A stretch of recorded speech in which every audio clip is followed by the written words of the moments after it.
భారతీయ చలనచిత్ర రంగంలో తనదైన డార్క్ థీమ్, పవర్ఫుల్ యాక్షన్ సినిమాలతో ప్రత్యేక ముద్ర వేసుకున్నారు సంచలన దర్శకుడు ప్రశాంత్ నీల్. ప్రస్తుతం జూనియర్ ఎన్టీఆర్ తో ఆయన తెరకెక్కిస్తున్న డ్రాగన్ ప్రాజెక్ట్ పై అంచనాలు ఏ రేంజ్ లో ఉన్నాయో అందరికీ తెలిసిందే.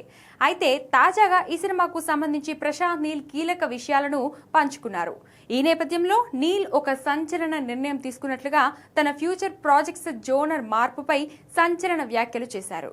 తాను సృష్టించిన డార్క్ టోన్ సినిమాలకు డ్రాగన్ చిత్రమే చివరిదని తెలిపారు. డార్క్ టోన్ సినిమాటిక్ ప్రపంచాల త్రియాలజీలో ఇదే చివరి చిత్రం.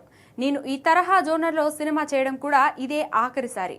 నా 3 సినిమాలు KGF, Salaar, Dragon colour palette పరంగా ఒకేలా కనిపించవచ్చు, కానీ వాటి కథలు పూర్తిగా భిన్నమైనవి.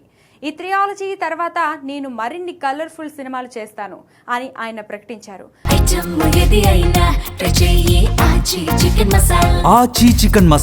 అలాగే తన డ్రీమ్ ప్రాజెక్ట్ గురించి చెప్తూ గత 2 దశాబ్దాలుగా ఒక పౌరాణిక కథను సిద్ధం చేసుకున్నారు. ప్రస్తుతం ఒప్పుకున్న సినిమాలన్నింటినీ పూర్తి చేసిన తర్వాత ఆ భారీ పౌరాణిక చిత్రాన్ని ప్రారంభిస్తాను అని పేర్కొన్నారు.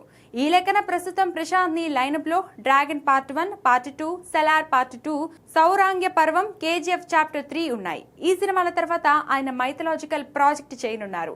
అయితే ఇప్పటి వరకు కేవలం ఇంటెన్స్ యాక్షన్ డ్రామాను మాత్రమే చూపిస్తూ వచ్చిన నీల్ ఒక పౌరాణిక కథను తన విజన్తో వెండితెరపై ఎలా ఆవిష్కరిస్తారనేదే ఇప్పుడు సినీ వర్గాల్లో తీవ్ర ఆసక్తిని రేకెత్తిస్తుంది.